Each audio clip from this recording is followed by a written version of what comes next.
شروع اللہ کا نام لے کر جو بڑا مہربان نہایت رحم والا ہے۔ الف لام میم، یہ حکمت کی بھری ہوئی کتاب کی آیتیں ہیں، نیکوکاروں کے لیے ہدایت اور رحمت، وہ جو نماز کی پابندی کرتے اور زکوٰۃ دیتے ہیں، اور وہی ہیں جو آخرت کا یقین رکھتے ہیں، یہی اپنے پروردگار کی طرف سے ہدایت پر ہیں اور یہی کامیاب ہیں۔ اور لوگوں میں بعض ایسا ہے جو بیہودہ حکایتیں خریدتا ہے تاکہ لوگوں کو بے سمجھے اللہ کے رستے سے گمراہ کرے اور اس سے ہنسی کرے، یہی لوگ ہیں جن کو ذلیل کرنے والا عذاب ہوگا۔ اور جب اس کو ہماری آیتیں سنائی جاتی ہیں تو اکڑ کر منہ پھیر لیتا ہے، گویا ان کو سنا ہی نہیں، جیسے اس کے کانوں میں ثقل ہے۔ تو اس کو درد دینے والے عذاب کی خوشخبری سنا دو۔ جو لوگ ایمان لائے اور نیک کام کرتے رہے ان کے لیے نعمت کے باغ ہیں، ہمیشہ ان میں رہیں گے۔ اللہ کا وعدہ سچا ہے اور وہ غالب ہے، حکمت والا ہے۔ اسی نے آسمانوں کو ستونوں کے بغیر پیدا کیا جیسا کہ تم دیکھتے ہو، اور زمین میں پہاڑ بنا کر رکھ دیے تاکہ وہ تم کو لے کر ڈولنے نہ لگے، اور اس میں ہر طرح کے جانور پھیلا دیے۔ اور ہم ہی نے آسمان سے پانی نازل کیا، پھر اس میں ہر قسم کی نفیس چیزیں اگائیں۔ یہ تو اللہ کی تخلیق ہے۔ اب مجھے دکھاؤ کہ اللہ کے سوا جو ہستیاں ہیں انہوں نے کیا پیدا کیا ہے۔ حقیقت یہ ہے کہ یہ ظالم کھلی گمراہی میں ہیں۔ اور ہم نے لقمان کو دانائی بخشی کہ اللہ کا شکر کرو، اور جو شخص شکر کرتا ہے تو اپنے ہی فائدے کے لیے شکر کرتا ہے، اور جو ناشکری کرتا ہے تو اللہ بھی بے نیاز ہے، لائق حمد و ثنا ہے۔ اور اس وقت کو یاد کرو جب لقمان نے اپنے بیٹے کو نصیحت کرتے ہوئے کہا کہ بیٹا، اللہ کے ساتھ شرک نہ کرنا، شرک تو بڑا بھاری ظلم ہے۔ اور ہم نے انسان کو، جسے اس کی ماں تکلیف پر تکلیف سہ کر پیٹ میں اٹھائے رکھتی ہے، پھر اس کو دودھ پلاتی ہے، اور آخر کار 2 برس میں اس کا دودھ چھڑانا ہوتا ہے، میں نے تاکید کی ہے کہ میرا بھی شکر کرتا رہے اور اپنے ماں باپ کا بھی، کہ تم کو میری ہی طرف لوٹ کر آنا ہے۔ اور اگر وہ دونوں تجھ پر زور ڈالیں کہ تو میرے ساتھ کسی ایسی چیز کو شریک کرے جس کا تجھے کچھ بھی علم نہیں، تو ان کا کہا نہ ماننا۔ ہاں، دنیا کے کاموں میں ان کا اچھی طرح ساتھ دینا، اور جو شخص میری طرف رجوع لائے اس کے رستے پر چلنا۔ پھر تم کو میری طرف لوٹ کر آنا ہے، تو جو کام تم کرتے رہے ہو سب سے تم کو آگاہ کر دوں گا۔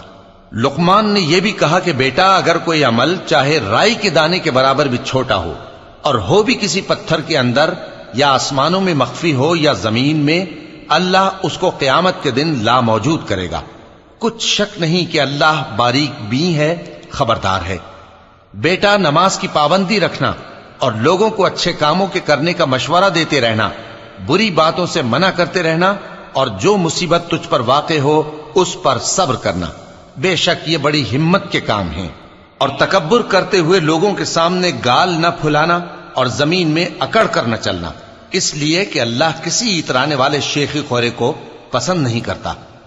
اور اپنی چال میں اعتدال کیے رہنا، اور بولتے وقت ذرا آواز نیچی رکھنا، کیونکہ بہت اونچی آواز گدھوں کی سی ہے، اور کچھ شک نہیں کہ سب سے بری آواز گدھوں کی ہوتی ہے۔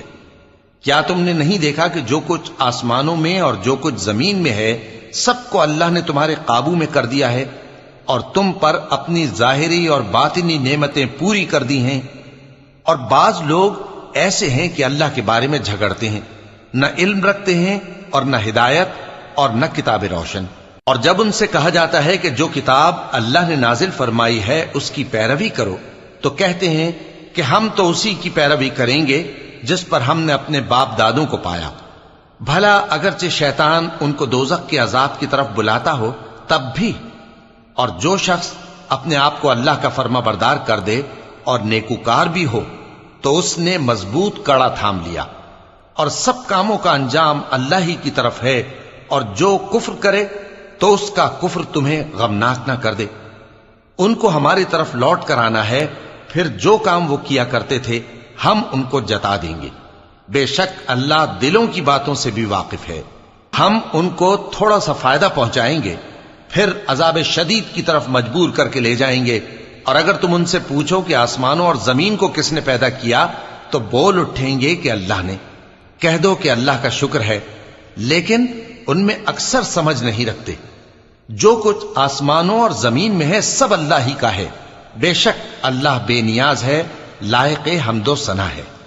اور اگر یوں ہو کہ زمین میں جتنے درخت ہیں سب کے سب قلم ہوں اور سمندر کا تمام پانی سیاہی ہو اور اس کے بعد 7 سمندر اور سیاہی ہو جائیں تو اللہ کی باتیں یعنی اس کی صفتیں ختم نہ ہوں۔ بے شک اللہ غالب ہے، حکمت والا ہے۔ اللہ کو تمہارا پیدا کرنا اور جلا اٹھانا ایک شخص کے پیدا کرنے اور جلا اٹھانے کی طرح ہے۔ بے شک اللہ سننے والا ہے، دیکھنے والا ہے۔ کیا تم نے نہیں دیکھا کہ اللہ ہی رات کو دن میں داخل کرتا ہے اور دن کو رات میں داخل کرتا ہے، اور اسی نے سورج اور چاند کو کام میں لگا رکھا ہے، ہر ایک وقت مقرر تک چل رہا ہے، اور یہ کہ اللہ تمہارے سب اعمال سے خبردار ہے۔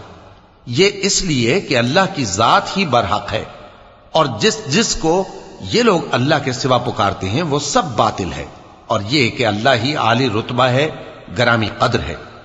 کیا تم نے نہیں دیکھا کہ اللہ ہی کی مہربانی سے کشتیاں سمندر میں چلتی ہیں تاکہ وہ تم کو اپنی کچھ نشانیاں دکھائے؟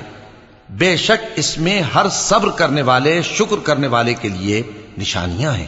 اور جب ان پر سمندر کی لہریں سائبانوں کی طرح چھا جاتی ہیں تو اللہ کو پکارنے اور خالص اس کی عبادت کرنے لگتے ہیں، پھر جب وہ ان کو نجات دے کر خشکی پر پہنچا دیتا ہے تو چند ہی لوگ انصاف پر قائم رہتے ہیں، اور ہماری نشانیوں سے وہی انکار کرتے ہیں جو عہد شکن ہیں، ناشکرے ہیں۔ لوگو اپنے پروردگار سے ڈرو اور اس دن کا خوف کرو کہ نہ تو باپ اپنے بیٹے کے کچھ کام آئے اور نہ بیٹا باپ کے کچھ کام آ سکے۔ بے شک اللہ کا وعدہ سچا ہے، پس دنیا کی زندگی تم کو دھوکے میں نہ ڈال دے، اور نہ وہ بڑا فریب دینے والا شیطان تمہیں اللہ کے بارے میں کسی طرح کا فریب دے۔ اللہ ہی کو قیامت کا علم ہے، اور وہی میں برساتا ہے، اور وہی حاملہ کے پیٹ کی چیزوں کو جانتا ہے، اور کوئی شخص نہیں جانتا کہ وہ کل کیا کام کرے گا، اور کوئی شخص نہیں جانتا کہ کس سرزمین میں اسے موت آئے گی۔ بے شک اللہ ہی جاننے والا ہے اور خبردار ہے۔